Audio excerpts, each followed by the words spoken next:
Welcome back to Pave the Way podcast, everybody. I'm your host, Greg Helbeck, and today I am here with the legendary Joe McCall, and it is the first time I've actually spoken to Joe before. I've been a fan of his podcast for years.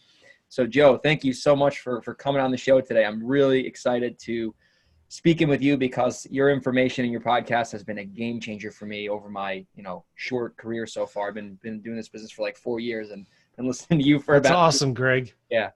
Thank you, man. I appreciate being on the show. I love the name of your show too, Pave the Way. Thanks. I like that. I appreciate it. Awesome. So, Joe, I'm sure some of my listeners know who you are. You've been around for a while. So if people are not familiar with you, can you just kind of give, the quick kind of backstory before you got into real estate? Yeah. So I was, we were just talking about California, right? I was born and raised in Southern California, but I moved to Iowa my junior year in high school for some crazy reason. And so I've lived all over the country, right? And I was just in LA a week ago, went to New York a couple days ago. My old stomping. But so I went to Iowa State University and got a degree in civil engineering because I've always liked math and I've enjoyed that. And got married. My awesome wife, we're still married 22 years. And we got 4 kids. Crazy thing is we've adopted all 4 of our kids. And I was working civil engineering and, my wife and I, we traveled a lot while I was doing my job, but I got tired of working in my cubic hell, I called it, right?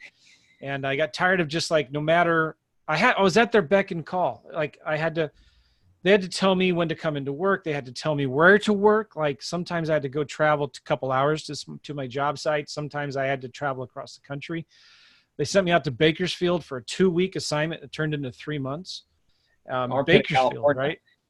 As they say. The armpit of California for good reason. It's hot and it stinks.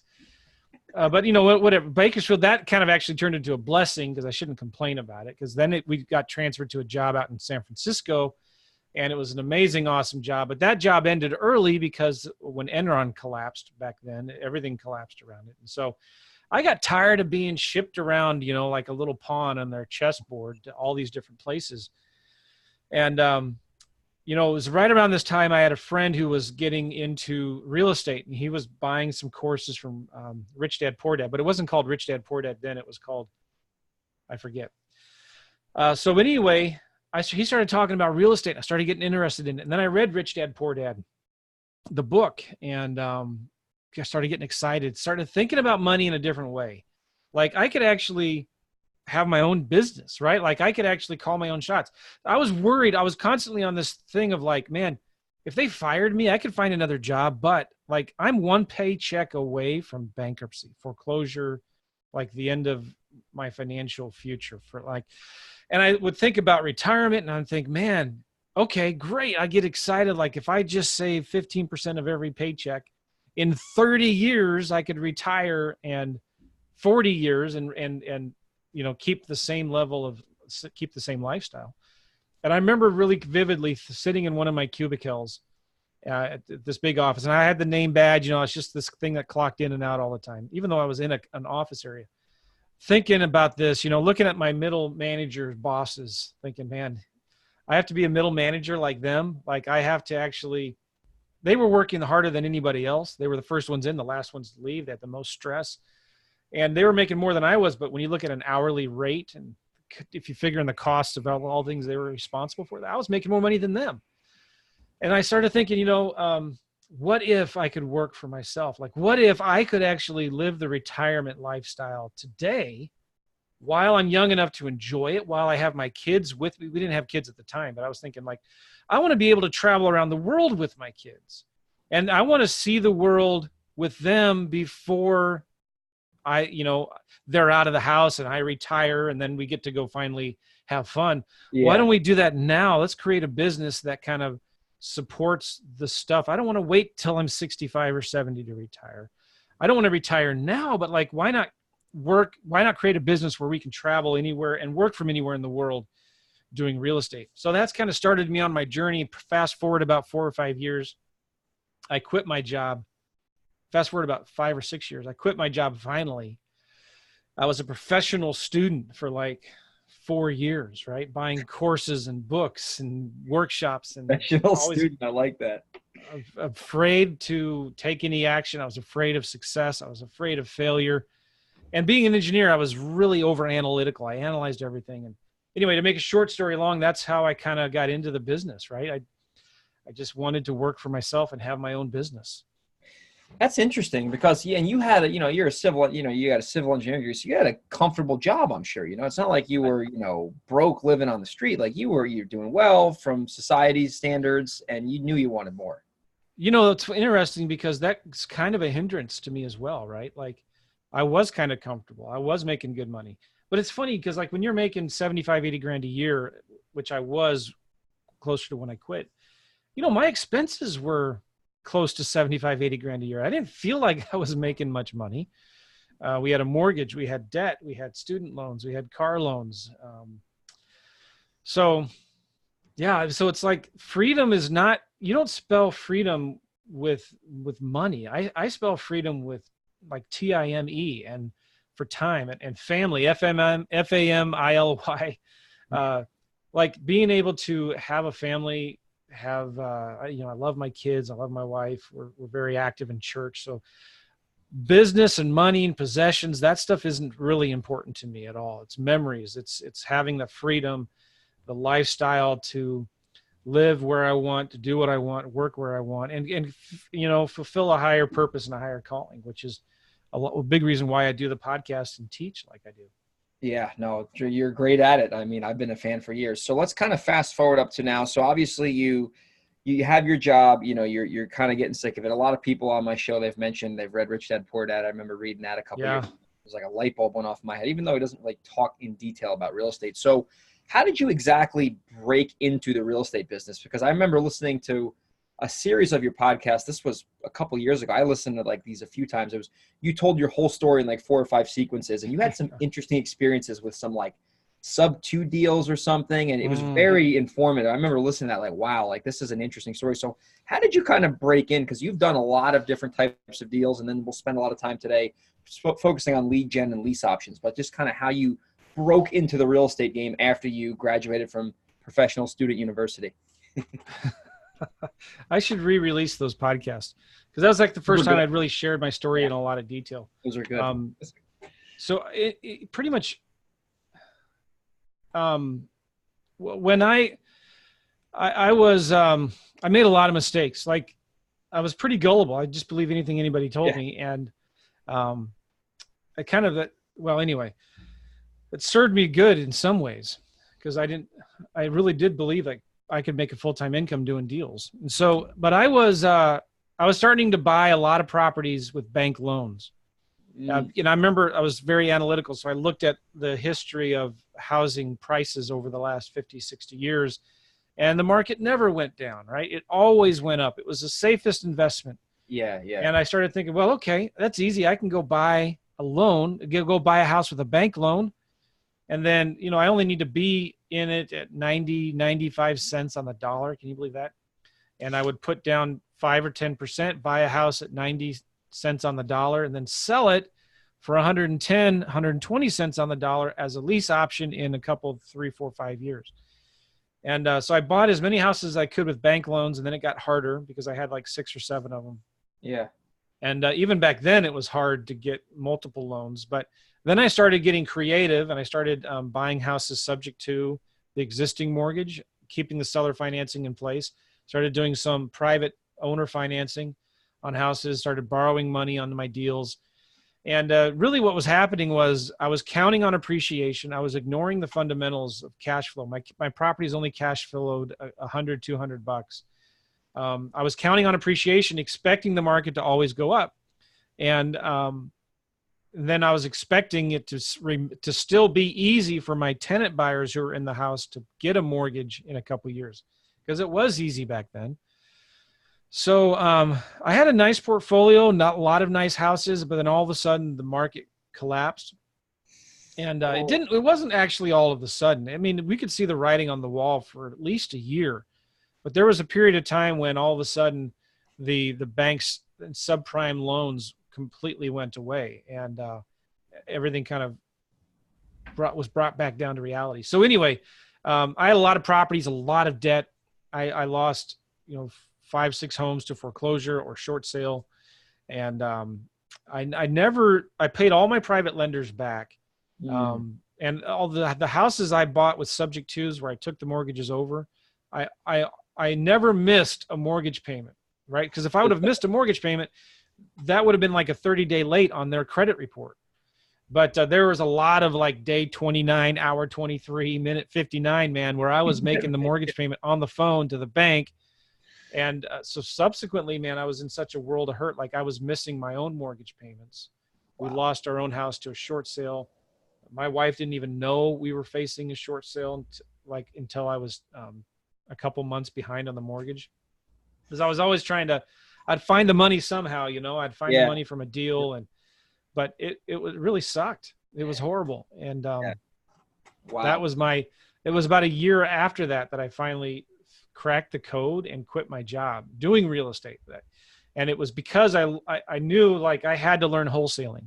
At the time, I remember like I didn't think wholesaling was sexy. I thought it was boring. I thought it was for beginners. It was too basic. And I wanted to be a professional investor. I wanted to do the big deals, the owner financing. I wanted to buy and hold. I wanted to do rehabbing and fix and flips. Fix and flips. But, I realized wholesaling is an important strategy. It's like the most important foundational strategy of them all. And I decided I'm going to buy one more course and I'm going to do what this guy says. I'm not going to change anything. And it was Chris Chico's course on virtual wholesaling. And so that changed my life. I just did what he said to do and I didn't change it. I didn't overanalyze it. My back was against the wall. I didn't have a choice. And I kind of gave myself a deadline. My wife I asked her to hold me accountable to it. I said, listen, I'm going to buy one more course. And if I don't do a deal, if I don't do this wholesaling thing within 3 months, I'm going to quit real estate altogether. And I'm going to focus just on my job because I still had a job at the time. And like my performance at work was suffering because I was distracted by too many things. I was trying to be a jack of all trades, but I was a master of none. So I was working full time at my job, working full time at real estate, being absent from my family and, my home and stuff. It was frustrating. It was very, very difficult. But when I started wholesaling, all of a sudden it started working and I started making money. And I realized that there is something to be said. One of my original coaches talked about the quick nickel versus the slow dime. And I was always chasing that slow dime.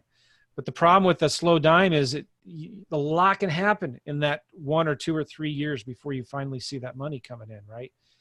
And even with rehabs, a lot can happen in that 3 to 6 months. But with wholesaling, you can make that quick cash, which I'd rather make a bunch of quick cash deals than have 100 or 200 rental properties that are just giving me a couple hundred a month. I know some of you think I'm crazy for saying that, but that's a big deal. It's a big deal. Yeah, no, it's important. It's funny you say that because I actually transitioned my business now. I used to do a lot more wholesaling and now I'm closing on a lot more deals and like doing little rehabs or the wholesale strategy, which is really work. And that's still the wholesaling strategy is still a quick nickel, right? Because you're only staying in it for a couple months. If that, we're doing the minimum changes to get the maximum value. And I mean, we're pretty much making the same amount of money we'd make on a rehab on a wholesale because we're basically competing with the REOs and they're all off market properties. So they sell real quick. But when anytime you close on a deal, there's just multiple points of failure, right? Like with a rehab, it's just a whole nother bit. It's almost like there's 2 separate businesses. There's the construction business and then there's the marketing business. So it's adult daycare. It really is, man. Especially I do it all remotely too. So I'm doing this in New York. I'm 3 time zones away. So I'm, it's over the phone daycare. So obviously you did your first wholesale deal, and you kind of cracked the code. So what does your business kind of look like today? And then we're going to dive back into some lead gen stuff. So like, what are you doing on like a monthly basis? Cause you're doing different types of deals just so we can give the listeners kind of where you were, in trouble with some of these properties to where you are today. One of the top marketers and investors in the country. Well, I love marketing. That's my passion. Like I love marketing. And that's what I talk about all the time. I teach a lot about marketing. So on the deals, I have a deal side of my business and the education side of my business. So my deal side of the business doesn't take much of my time at all. I mainly partner with other people. So I have 2 former students that are doing land flips with me, vacant land flips. And my sons now are helping me in that business. That's awesome. We're flipping vacant land in the middle of nowhere, Colorado and Oregon, Florida, and just vacant land. It's a cool business. I like it. Then we're doing wholesaling, traditional wholesaling, mainly in Alabama, a little bit in Georgia. And again, with the former student that is working, I have a coaching business partner named Gavin. He's from England. And so he's kind of helping spearhead that with Melissa and her husband, Carrie, in Alabama. They're rock stars. They're amazing. They're awesome. And, they were doing some deals. And for the way Gavin says it, it's like they were doing some deals, but they were kind of struggling to really kind of break through. Yeah. And so we just approached them and said, listen, what if we did the marketing? And what if we brought you pre-screened seller leads? You do the work of flipping them and we'll split the deals. And that just worked out really, really well. They're making more money working with us than they were just on their own. And so, we talked about this before. If you know if you understand, if you're a good marketer, because we're not in the real estate business, we're in the marketing business. If you're a good marketer and you know how to get leads, you will never worry about money again. Like marketing is everything in this business. So that's what I'm really, really good at, I think. And so I can bring a lot of leads in. Now you have to invest some money and stuff like that, but that's fun. So we're doing some vacant land. We're doing some wholesaling, doing a little bit of lease options. But I spend most of my time in the podcast and coaching in the education publishing business. I'm coming out with my second book here soon. Well, yeah, it's my second big book. And I love the teaching stuff, right? I love helping other. I'd much rather, this is weird maybe, I get more excited seeing a student getting their first $5,000 check than I do making $20,000 on a deal. Like that is so much more exciting and fulfilling and thrilling to me to see somebody have that success and do their first deal, make a few grand. I'd much rather do that. Right. Absolutely. So it's where I spend most of my time. Awesome. So and I agree with you. I think, I'm not in the coaching business right now, but I mean, when you can help someone like, if I take a call with a new investor and I give them like a little marketing plan and then they get their first couple leads and they make their offers and then they get a deal. It's like, man, I get what you're saying. Like that feeling, it's like, you can't really compare it. There's no, like, you can't put a price tag on that. It's completely priceless. They change their life and then the things they're going to be able to do because now they kind of believe it. So what you just said a couple minutes ago was if you can get good at generating leads, you'll never have money problems. I heard you say that on Brian Tripp's show, and I rewinded that like 5 different times, and that was like my nugget of the week. And it's so true because once I started committing to becoming a master marketer and a master negotiator, sales, that's another area I'm pretty experienced in, my income just started to soar because I was getting leads and I was having the right sales process. And those are the 2 critical things that you need to be essential, like that are essential for having consistent deal flow every month, because it's great doing a wholesale deal, but if you don't have a big pipeline of other deals because you're not a great marketer, it's this big income roller coaster. And then it really screws a lot of people's, peace of mind. This is so huge. This is like the most important thing you could talk about in the real estate business. It's consistency and momentum. Because like I knew that early on, marketing is important, right? So I would do a bunch of it and then get real busy and want to close the deals. And so the marketing would start dying down. And then I'd turn around, I'd make some money and my pipeline is empty. And I can't just turn a switch on and leads come flooding in again. It takes a couple, 3 months. Of the 58 deals we did last year, 54 of them came from the follow-up. Average of 5 to 6 touches over 3, 4, or 5 months. So what is that? Like of the 1,000 leads that we got last year, 4 of them came immediately from that first phone call. Well, that's the whole consistency thing. Like if you're doing your marketing consistently every day, every week, every month, and you got a scorecard and you're tracking your numbers, you can go back and see the leads. The deals that you're doing today are not from new leads. Those are from leads that came from 2, 3, 4 months ago, right? And it's that consistency following up, doing the consistent marketing. And I learned this early on when one of the guys that I bought a course from said, you got to get the marketing done for you in spite of you, right? And you build up the systems. And for me, at the time, it was as simple as hiring a virtual assistant. And I started thinking about, okay, I got all this marketing that I want to do, that I need to do every day. How can I do none of it? How can I get someone else to do it all for me? And that whole thing of done for you in spite of you really got me thinking a lot. And when I started doing that, that's really when I started taking off, because leads weren't a problem anymore. That was I got somebody else using some things that I trained them to do to consistently bring me and feed me leads. And it's more than just direct mail. There's a lot of things. We're doing cold calling now. It's working well.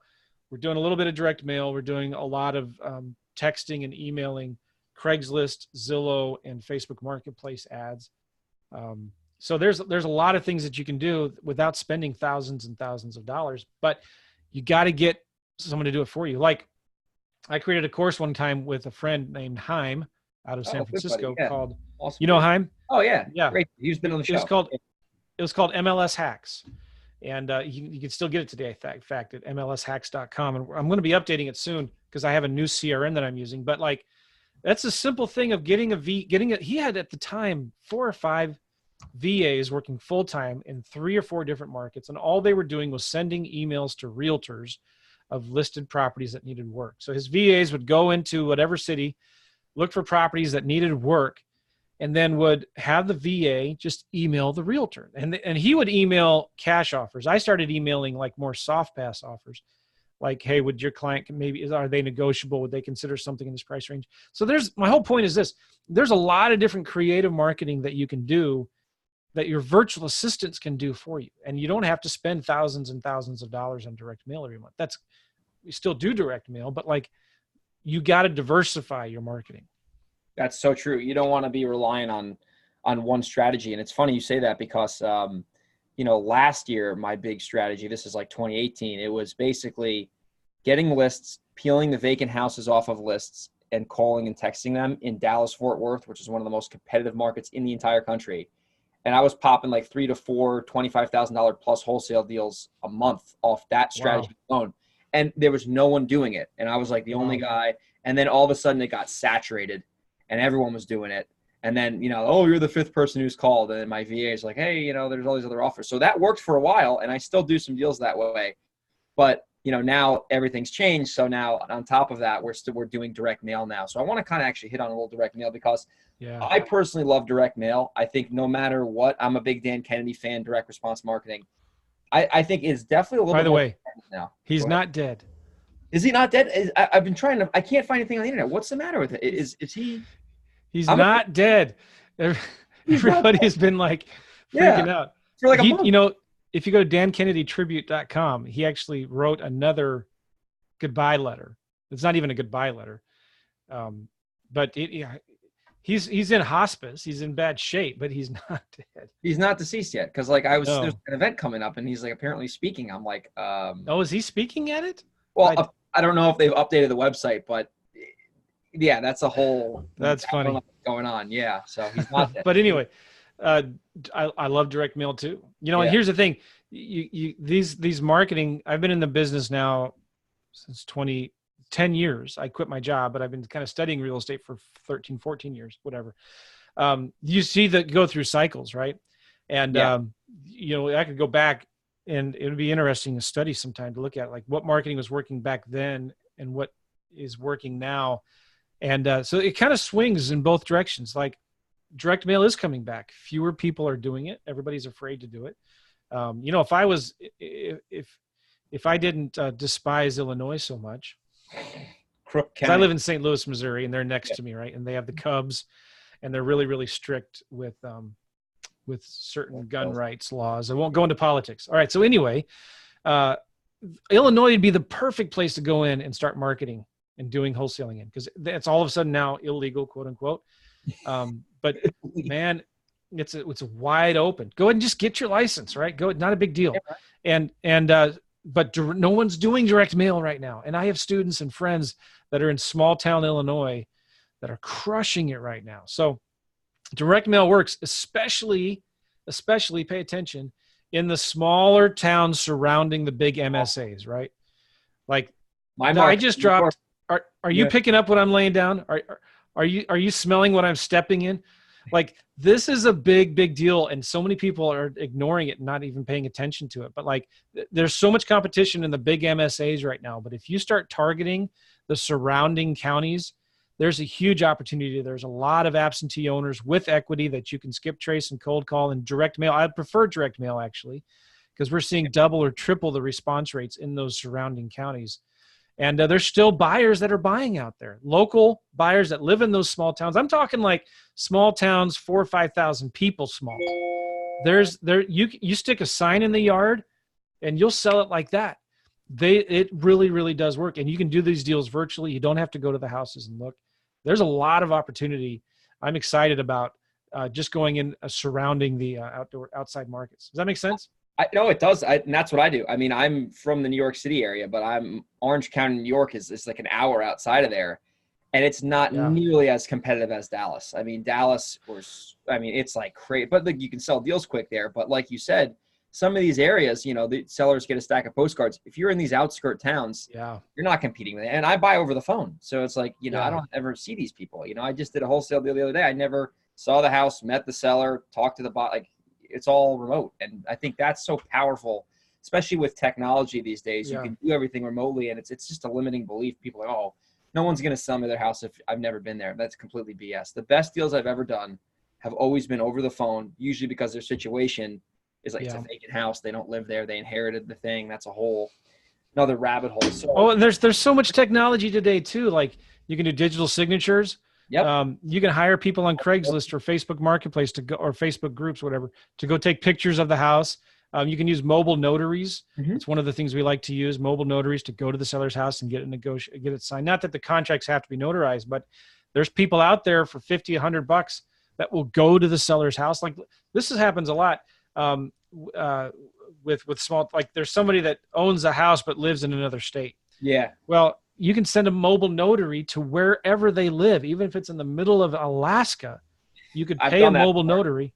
Have you? I did it. We sent a notary to Alaska when I was in St. Louis at a conference closing a deal in Texas. That's funny you said Alaska. Oh, sweet. Isn't that amazing? It's crazy. Or you could just walk through on the phone with digital signatures, getting the sellers to sign these things. And then you can hire someone to go take pictures, inspect the house, go put a sign in the yard. If you wanted to, you even close the deal and just hire a realtor to list it for you. There's like, so powerful. It's amazing what you can do now. And people are afraid of the small towns because they think, well, who would want to live there? Or how can I go see the house? But there's people that want to live there. And there's a real shortage of good, affordable housing, especially when you can buy it low and sell it low, right? You can still sell it at a deep discount. The people will be all over that. And there's a lot of cash there too. A lot of people there have the cash and they'll just pay for cash for it. Yeah, no, it's so true. These small, especially like, you're in St. Louis or the outskirts of St. Louis, outskirts of Chicago, even though Illinois, even these small Texas towns. I mean, I know people in DFW who they've kind of shifted their marketing to now they're not just targeting, Tarrant and Dallas County. They're way, Texas is obviously ginormous, but they're doing these small towns in Texas and they're doing real well. They're doing several deals, in those other towns per month. So it's critical. The big takeaway for everyone listening to this is you need to make the commitment to become a master marketer if you want to last in this business, because until you do that, you really have no control over your business. Well, here's the other thing too. You need to, your first 6-12 months, you need to reinvest as much money as you can back into marketing. Yes. And just let that snowball grow. It's like, if it's like a big rock that you're trying to push, it's hard at first, right? But as it starts going, it starts building momentum and then it becomes hard to stop. And, you should make it a goal, not to make $100,000 a month. You should make it a goal to spend $100,000 a month on direct mail or marketing, right? Because that's where you start really compounding. It's like exponential growth at that point, because, you start doing, and you can make 6 figures a month easily on 20, 25 grand a month on direct mail. Like, would you spend 25 grand to make $100,000 a month? Of course. Easy. Yeah. And that's a great phenomenal. In fact, you could probably do way better than $100,000 a month, but like more, especially if you're wholetailing the best ones. Yeah. Pull that out of the So crush it. But don't be, sometimes those numbers freak people out, but that you got to start somewhere, right? So do all the free marketing you can, but take as much of the profits as you can out of those deals and reinvest them into marketing, and you will really start to see incredible growth. I couldn't agree more with that. And it's funny you said earlier, to piggyback before we transition some lease option stuff, you want your marketing done for you in spite of you, because the last thing you want to do, like you said, it's like be on this marketing hamster wheel. So like if you're doing direct mail, I mean, I pre-schedule my direct mail campaigns 5 and 6 months in advance, where I know exactly when it's going out, what list, when it's hitting, the dates, like the freeze time, I have like my whole system. But like, that's cool. Now I don't have to worry about it. You know, it's just like it's out, and then that's it. You know, and you track your numbers so you see what's working and what doesn't. Yeah, right? Every Sunday I block 20 to 30 minutes. I have like my planning block, and I go through the direct mail numbers. So now I can see like what postcard's not working, what's working. It's like I'm freak with like the tracking, because I used to not do that, and I was on this roller coaster of like lead. Now I'm like just critical of that. I have like my daily scorecard. I take it seriously. So that's amazing. Yeah, good for you. I love it. A lot of it is stuff I've learned from you. Seriously. I mean, just the tracking your offers and all. It's like this. I think people hear stuff on podcasts, and because they hear it so much, they don't assign enough value to it. But if you take a lot of the stuff that we're talking about now and actually implement it, you can change your whole entire life and your business, because it's like I'm convinced there's at least 3 or 4 Gregs out there listening to this right now that in 4 or 5 years you're going to be doing 6 figures a month. Like, there's somebody out there listening to this right now their light bulbs are going off. They're saying, "Oh, I get it. That makes sense. That's all I need to do. Just reinvest my profits into marketing. Bam, let's do it." You look at anybody who's successful right now in business, they are investing a lot of money into marketing. Some maybe more than they should, but you just got to be a student of the game. You got to be a student of the game. And there's a great book called Who Moved My Cheese? That you got to start always be student of the market. Like, what's working now? Like, there may be a time coming up again where short sales come back, or are buying bank-owned properties from the banks. I see lease options as coming back again, where it's getting easier and easier to do lease options. So it's just, there's important fundamentals. Like I wrote a book once called Brilliant at the Basics. Got that one. I'm going to be doing that again, because it's all about being brilliant at those basic things. Yeah. And as long as you are doing that, you can never go broke making money, right? So what are the simple things that you should be doing every day, and just focus on those basic things. And when you get really, really good at those basic things, you'll make money. And the basic stuff is marketing. Like we keep on harping on back and forth, right? It's so true. And it's like, if you can just get good at those critical things that actually matter, like the 20% that are going to get you the 80%, mostly marketing. I think marketing is more important than sales, by the way, because there's this whole debate. If you don't have leads, I don't care how good you are at sales. And I've been in the sales stuff for a while.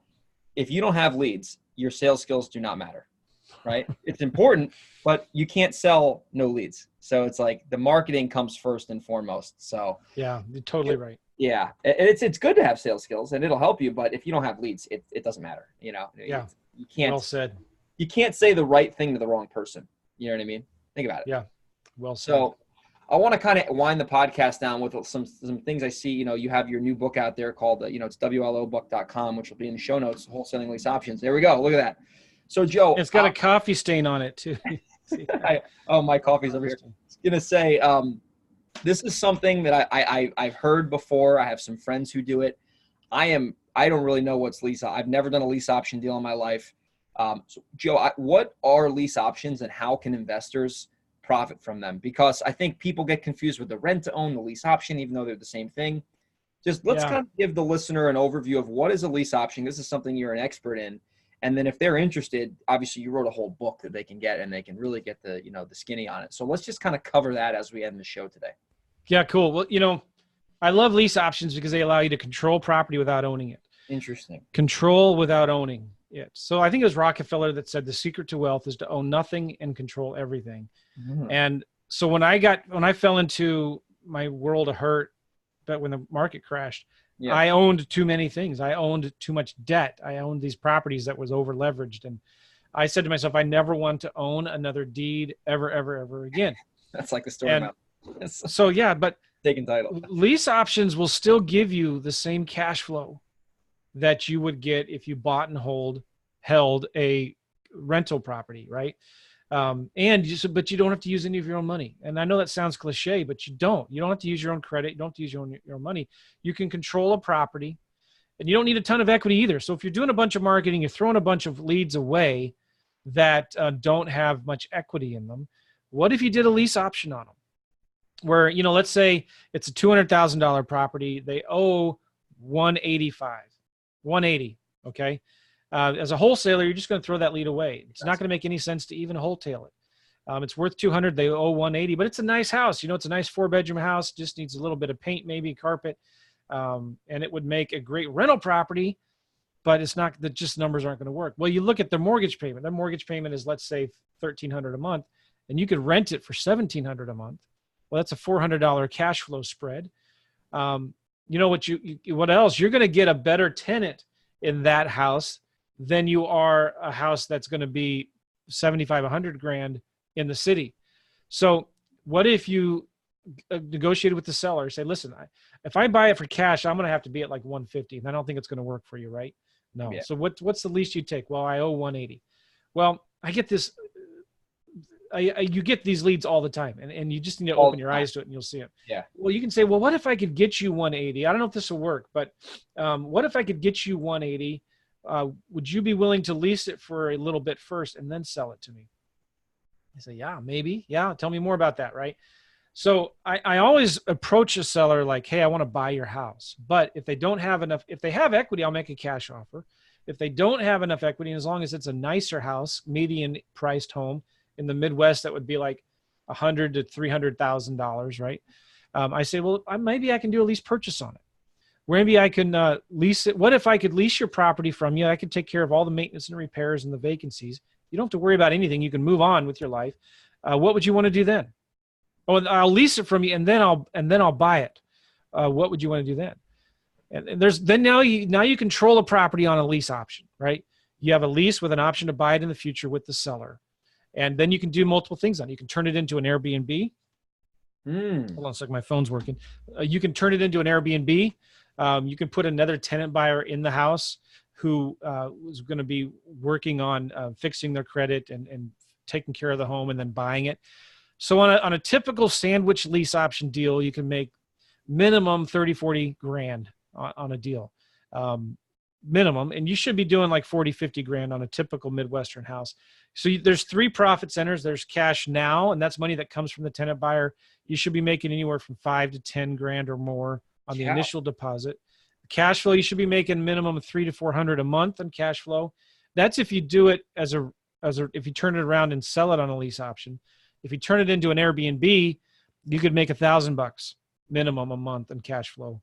And then the cash later, that's the spread between what you buy it for and what you sell it for. So in that $200,000 house, I'm going to buy it for 180, but I'm going to sell it for 210, 215 in 2 or 3 years, right? Smokes. So I'm making that spread as well at the end. So all of that without taking over a seller's mortgage, without getting a bank loan, without getting private money, just by controlling the property with a lease option.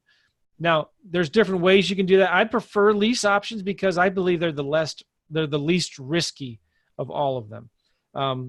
So, I used to do a lot of subject twos, and as we talked about before, I got burnt with subject twos. I don't like them. Yeah, I think tough, man. there's a place for it, but it's just not for me. I'm not going to bash the strategy because I know there's a lot of successful investors in it. So I think it's tough. As the market starts slowing down and we're starting to see longer days on market, a bigger inventory of homes, sellers are getting more nervous. They're buying other houses and they haven't sold their other house and they don't want to be a long distance landlord. They had a divorce, a job loss. We just had a seller the other day. She bought her house 4 months ago, brand new house. Well, it was owned by a couple other people over the last few years, but it's only 4 or 5 year old house. She bought it 4 months ago, was going through a divorce and didn't care a lick about it. She said, I don't care if you make the payments on it for the rest of your life. I don't want this anymore. But she didn't want it to ruin her credit either. So she was a perfect lease option. And there wasn't much equity in it. So when there's not any equity in the deal, you can flip that lease option and assign it. So like in a regular wholesaling deal, you get it under contract, and then you flip that contract or assign it to an investor, and then you're out of the deal, right? Well, with a wholesaling lease option, it's the same thing. You get it under contract with the seller, and then you sell that contract to a tenant buyer who takes your place, and then you step out, you step away from the deal, and you're done with it. That's what I wrote the book about, and that's what got me started, is just flipping lease options like that. So I see this as the market starts slowing down, being you can do lease options in any market, warm, hot, cold. But when the market is flat and going down, lease options become a lot easier to do because for a lot of reasons, but the sellers, they don't have any other options. And, they're not expecting their house to be worth more than it was a year ago. They know, like, if I put my house on the market, I'm going to have to sit 4, 5, 6 months before it sells. I'm going to have to pay realtor commissions. And they don't want to be a landlord, but when you start talking to them about lease options, they're like, oh, this might be a really good fit. Does that make sense? Yeah, no, it makes a ton of sense. It's a strategy that I think people, after they hear this and they get your book, they're going to be like, oh, this makes complete sense. And it's like you said, it's less risky because, your only risk is really the lease with the seller, right? I mean, the option is just you put a deposit down. So that's an interesting strategy. So my question on that, Joe, is like, does this work in like I live in San Diego. I don't do deals in this market, but like, does it work in these high end areas where like San Diego or like New York City, where I'm from, like, does it work or is it more of like a Midwestern kind of niche? Cause some like sub twos, for example, work great in Texas. In New York, the attorneys hate them. So like it really, with the lease option. New York is its own. It's a tough state. New York. I started going virtual in Texas. It's an attorney state too. Like you have to close with an attorney, right? And the seller has their own attorney, and then you have your attorney, and then when we wholesale, that other buyer has an attorney, and it's like 6 people fighting. It's a nightmare. So if I lived in San Diego, and it's a beautiful city, I love it. I would be doing lease options in San Diego. In San Diego, okay. Oh yeah, you can do cash deals, right? But it's just harder. Yeah. But what if you just networked with all the other wholesalers out there and say, hey, listen, if you got a lead that doesn't have any equity, throw it to me. I'll do lease option on it. And we'll split the deal. One of the guys who taught me lease options is a mutual friend. You might know him, Todd Toback. Oh yeah. He had a course called Lease Purchase Wealth back then, and I bought it. And I remember I was working on my job at a power plant in the middle of nowhere, Illinois. And I was just hating my job. And I had to spend the night there because it was too far of a drive to come back. And I had a coaching call with him. And I remember talking to Todd and I said, hey, listen, be honest with me. Tell me the truth. Can you really make a full-time income doing lease option deals? I need to make $8,000 a month or something. And he said, yes, you really can. You can do it. And I just needed somebody to tell me, yes, you can. Yes, you can do it. And that set me off. And I, in a good way, like I could do this. I knew I could. So if I lived in San Diego, I would be trying to do lease options because there's a lot of sellers out there that want to sell that can't. They're having a hard time. You start looking and you look at the numbers too. There's reports starting to come out on the internet. I'm seeing it where there's certain markets around the country where you're starting to see 10, 20% of all homes are underwater, right? Yeah. They're like, there's like a report I saw recently where that ranked the top 50 cities most likely to get hit hard with the next recession. And there's already right now, you're starting to see foreclosures starting to climb back up again. You're starting to see a higher percentage of homes that are underwater, have negative equity. There are homes right now, and in some markets, it's 25, 30% of the homes, I'm not kidding, that have little to no to negative equity, right? Little to negative equity on these homes. And so you can do lease options on those. And the great thing is if the deal goes bad, if the market gets worse, it's just an option. You can walk away from the deal. You can get out of it. It's not like if you buy a house from the bank's not going to want it back. You can't say, you know what, I don't want it anymore. Can you just take it? That'd be nice. No, that doesn't work that way. And if you get a private lender, then you're going to have to find a lender to replace them. You're going to have to sell it. Hard money. Yeah. Yeah. That's interesting. Well, I just like lease options because it gives you more options. So if I was in an expensive higher end market, it's still, it's harder to do deals in California than it is in Missouri, but your profits are 2 to 3 times as big in California as they are here. So it's worth it. Absolutely. No, that's awesome. That's awesome. I think we're giving a lot of people some ideas, Joe. I think because this is, I've never had anyone on my show talk about lease options. We've had, flippers, turnkey, you name it, they've probably been on here. But the lease options, I'm really excited we got to bring you on and just kind of give people the introduction. Sure. So if people were interested in finding out more about you wrote a book on lease options, which I have in the show notes. So what would be the best way for them to, number one, get the book, or if they were interested in maybe working with you, just finding more about you, what would be the best way for them to get in touch? Well, this book, you can't get it on Amazon. I intentionally kept it off of Amazon. Interesting. I don't want to see a bunch of reviews on my books. Like maybe I should overcome that fear of seeing my reviews on Amazon, but You can only get it at WLObook.com, WLObook.com. We're giving it away for free. You just pay shipping and handling. We'll send it out to you. WLObook.com. And it's all killer, no filler. Like, you look at the font, it's not like big font with lots of white spaces. I was so disappointed too, because I spent months writing this thing, and I get it from the printer, and it's like only a quarter of an inch thick. I'm like, oh man. And I thought about making the font bigger and having the wider margins so I could have a thicker book, but size doesn't matter, man. But it's like a really, really good book, and I teach how to do these lease option deals in here, so you should check that out. I also have a podcast called Real Estate Investing Mastery, and if you guys want to check that out, it's free. Got over 800-something episodes. I'm working on, like, right now iTunes only shows like a couple hundred episodes. Yeah, I got this company that is going to release my older episodes as volumes, volume 1, 2, and 3, I think, which would be cool because nobody really knows about these podcasts that I did that some of them were amazing. Oh, they're amazing. 2 or 3 years ago. Like, I don't know if the podcast you mentioned where I'm telling my story, I don't know if people can even find it. I got a guy recently. Yeah. Yeah. So I got a guy, it's like putting all of those old ones together in old volumes and episodes. That'll be cool. But go any podcast player you listen to, just do Real Estate Investing Mastery. Real Estate Investing Mastery. Great show. I've been listening to it for years. You've had some great guests, and I like your show too, because not only do you do interview style, but you do the REI in your car, I believe. Yeah. And it's just cruising down the freeway, just dropping absolute nuggets. Yeah. So it's a great show. I listen to it all the time. So Joe, I appreciate your valuable time coming on the show. Thanks, man. This has been a lot of fun. So we will talk. Thank you, Greg.